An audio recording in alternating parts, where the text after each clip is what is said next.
Hey guys, it's week 50. This was one of those just really steady weeks. Nothing really dramatic happening, just one of those weeks that just pushes the momentum forward. Sometimes a little drama can be thrilling in kind of a twisted way, but these steady weeks are what really make the business over time.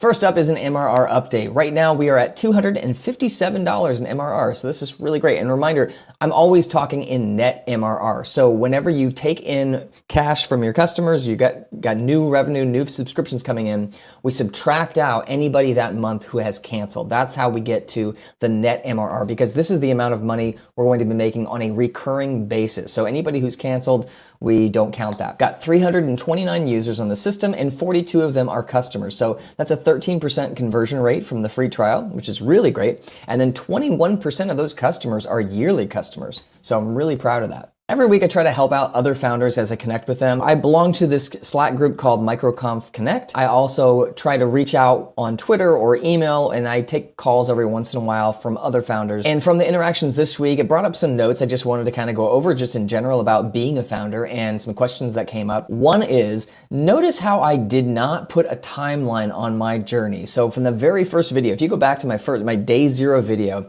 I talked about how I want to create a $1 million startup on my own, and that's my goal, right? I never said I'm going to do this in 6 months or 8 months or 2 years.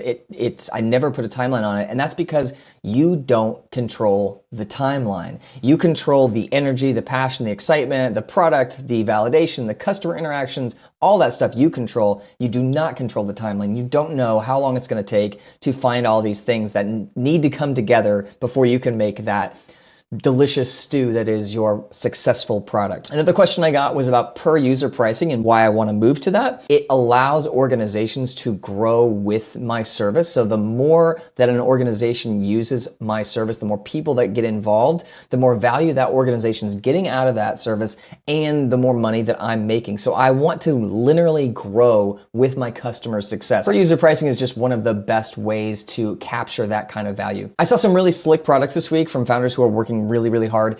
And a general thought came out of that I think about all the time. We have things that we want to happen. And as humans, our brains are pattern makers.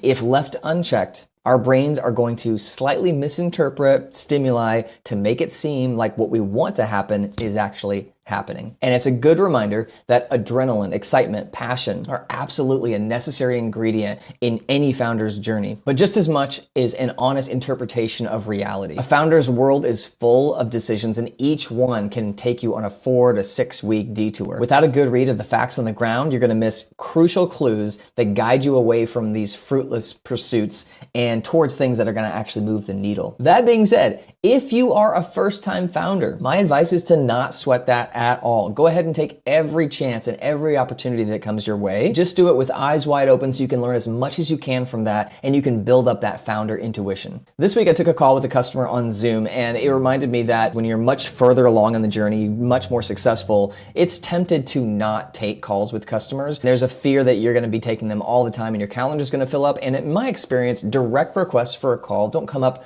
all that often that you need to have a policy against them. And there's such a good tool for learning about your customers and showing how much you care that it's really, really worth it. And at this stage that I'm in right now, you're going to want to take any call, any email, anything with any customer so you can get to know your user base as best you can. On the marketing front this week, I sent an email to all my customers giving them a February update. So I'm trying to keep this drumbeat going of every month something is happening in Dropboard. Things are improving. This is not just a static app that helps you one time. It's something that's going to keep getting better. And anybody who's maybe not using this service or thought about using the service, hopefully these improvements will click into their heads and say, oh, that was the thing I was missing. And then I always get some feedback from those emails. People respond back, and that's a great way to engage with user base. So I had that email go out to 328 recipients, and I had a 37% open rate, which is really great. And now on the development front, I'm in the final phases of building a really powerful feature that's going to go in the business plan that I've been working on. What it is a way for customers to put custom fields in their job applications. Let me explain where this feature came from. So first of all, direct customer feedback, people asking for this. Also, evaluation of competitors. This is something that is out there. And then also, this is one of those features that's just intuitive. It just makes sense to do. This kind of feature hugs on this line that I always think about, which is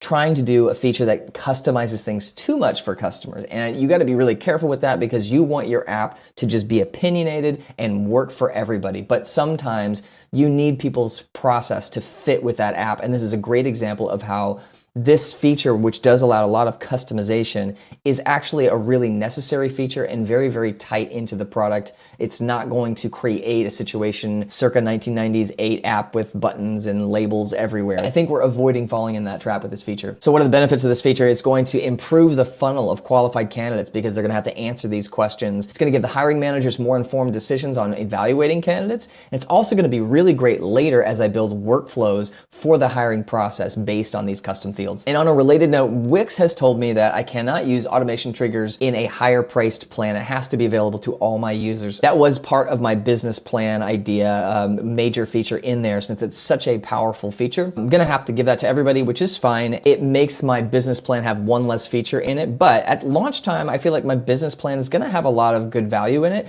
but I'm also gonna be adding value as I go. So I think it's okay. All right, guys, that's it for this week. Next week, I should be in a pretty good position to start putting together my higher price Dropboard business plan. And this is really exciting because if the higher price plan is successful, it could lead to a lot of great things. More purchases of the lower price plan via price anchoring, higher MRR growth because of the higher price plan, and also more conversions from users who maybe have abandoned because of missing features. We're making a lot of good strides. Thank you guys for following me so much. Tell your friends. I'll see you next week.